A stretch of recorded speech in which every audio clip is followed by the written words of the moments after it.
Hello, Karina. I've chosen to talk about this book, Catcher in the Rye. It's written by J.D Sallinger in 1951. It belongs to the modern period of literature and it is known to be one of the major classics of all time. It's a very good book. So, what is this very good book about? Well, it's about this young lad, Holden Caulfield, that we it sort of takes place in the future where he looks back at some events. We actually talked to him. He actually talked to us. It's sort of like an interview. I can just read the first few lines. If you really want to hear about it, the first thing you'll probably want to know.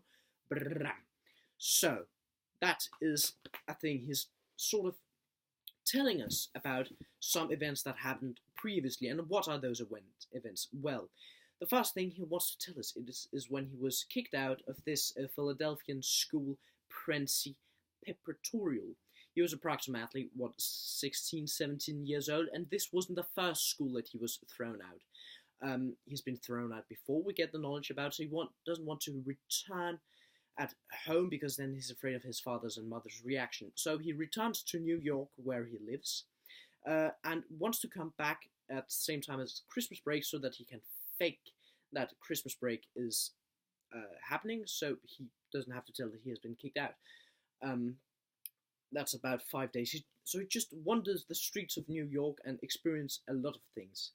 Approximately 60% of the book happens inside his head, in his thoughts and ideas of the world. So it's very interesting to read. There's not that much action.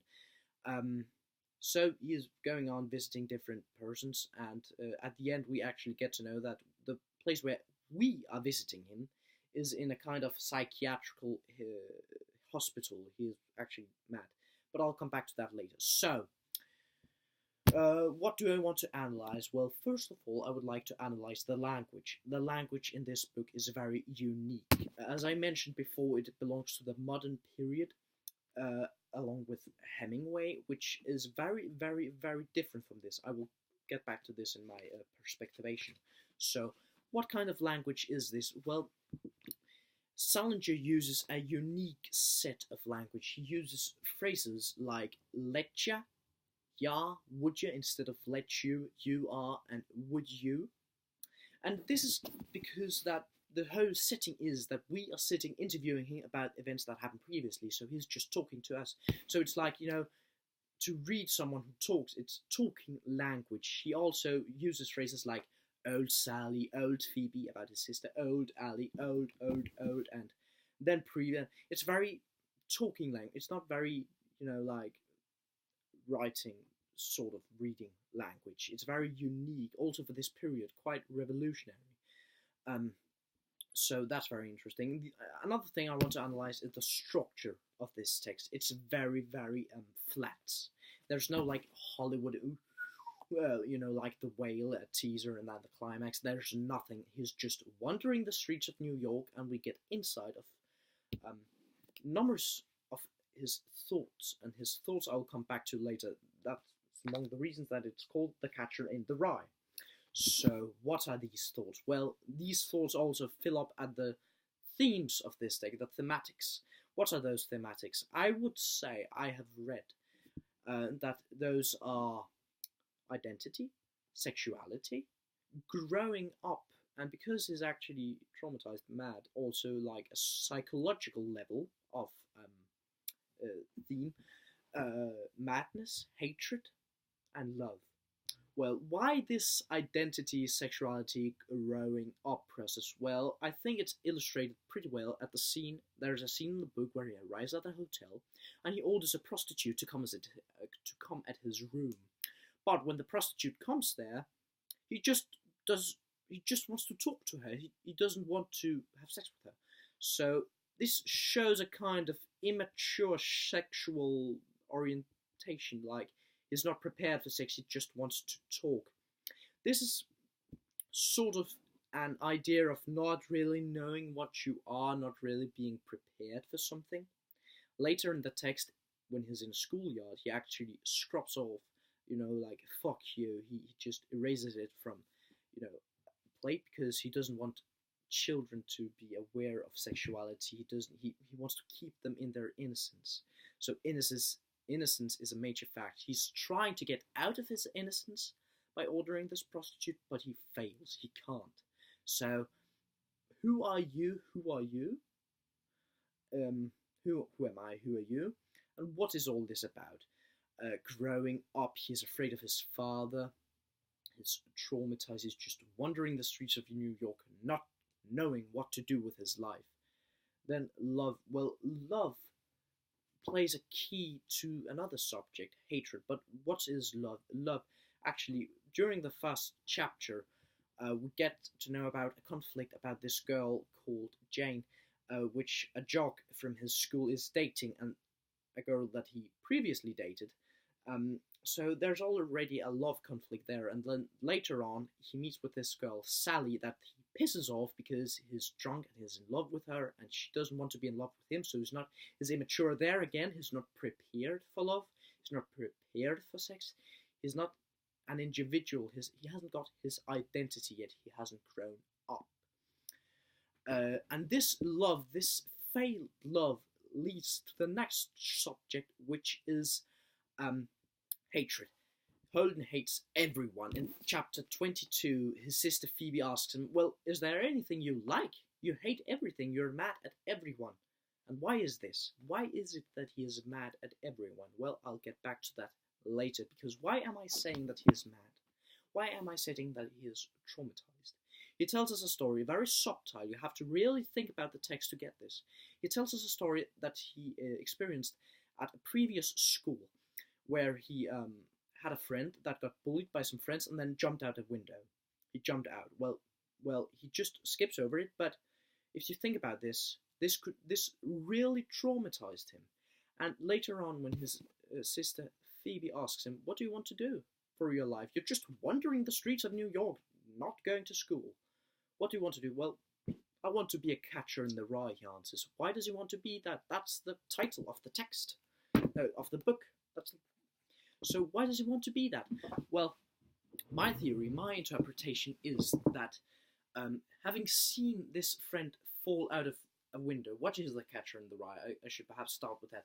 Catcher in the rye, he tells that he imagines this huge rye field who lies on the edge of an abyss, and he wants to be a catcher in the rye that saves a lot of children running around and playing in this rye from falling down this abyss.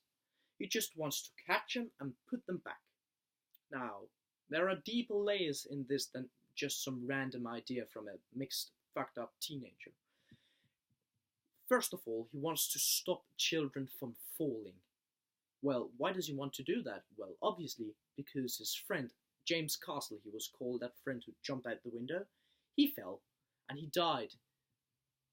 Why did he do this? Well, yeah, but he wants to stop that from happening, actually. Then there's also a deeper layer. What is he saving? He's saving children. At a rye field, you can't, if you're children, you can't see over the rye. So when you're running through the rye field, you won't know where the abyss is. You're sort of just playing in your innocence. You don't know what you are. You don't know what the dangers are. But he stands at this very edge of the abyss and saves children from falling out of their innocence and then down into a big hole of his despair. He wants to save children from his fate. Now, why does this friend James Castle jump out the window? Well, he said something to another kid, and the other kid's friends now starts bullying him and tells him, pull that thing back, take it back. He doesn't want to. So instead of taking it back and just say, fuck my pride, he jumps out the window. Later on, this Holden Caulfield visits a previous teacher of his named Mr. Antolini. Mr. Antolini says to Holden that the marks of an immature man is that he wants to die nobly for a cause.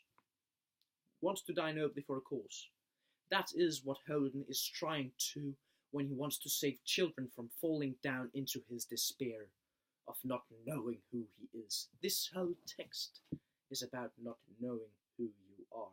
This is a psychological thrill within the mind of a young, mixed-up teenager.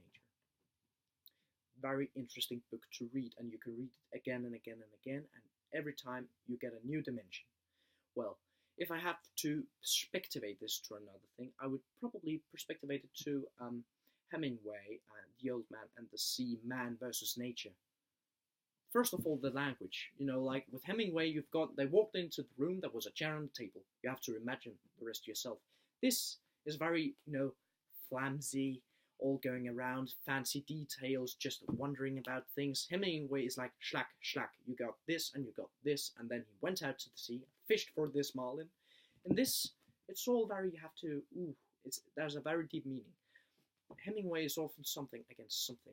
Here it's just Holden Caulfield against the world. He is very known to have this red hunter's hat. Why does he have a hunter's hat? Well, he is feeling hunted.